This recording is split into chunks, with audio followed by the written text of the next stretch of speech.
মানুষ যুগে যুগে ভুল করেছে, ইতিহাসের পাতা ঘেঁটে দেখুন। সত্যের সামনে দাঁড়াতে গেলে কত বাধা আসে, কিন্তু সত্য কখনো হারায় না।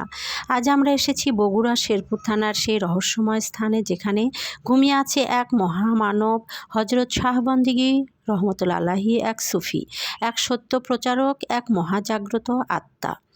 হজরত শাহবন্দিগি রহমতুল্লাহ আলাইহি এক রহস্যময় চরিত্র। তার জীবনগাথা ইতিহাসের পাতায় মিশে গেছে, কিন্তু তার শিক্ষা আজও বাতিঘর হয়ে দাঁড়িয়ে আছে। তিনি এসেছিলেন বাংলার মাটিতে সত্যের আলো ছড়াতে, ধর্মের নামে কুসংস্কারের চাদর সরিয়ে দিতে।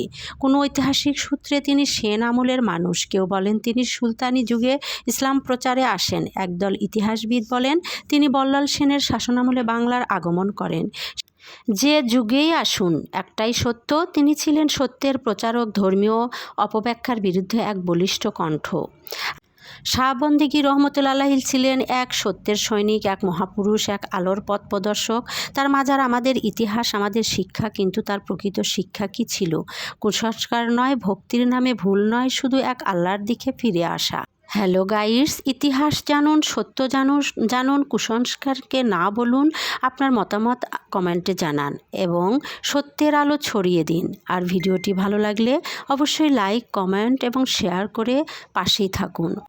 আর হ্যাঁ, ফলো দিতে ভুলেন না, কারণ আপনার একটা ফলো আমাকে নতুন নতুন ভিডিও আপলোড করতে উৎসাহিত করে। ইতিহাস থেকে জানা যায়, হজরত শাহবন্দিগি রহমতুল্লাহ আলাইহি ছিলেন একজন প্রখ্যাত সুফি সাধক।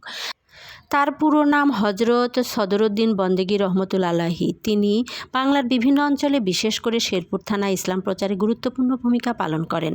তিনি অত্যাচারী শাসকদের বিরুদ্ধে সংগ্রাম করে গাজী উপাধি লাভ করেন। তার মাজার আজও ভক্তদের কাছে অত্যাধিক শান্তির প্রতীক।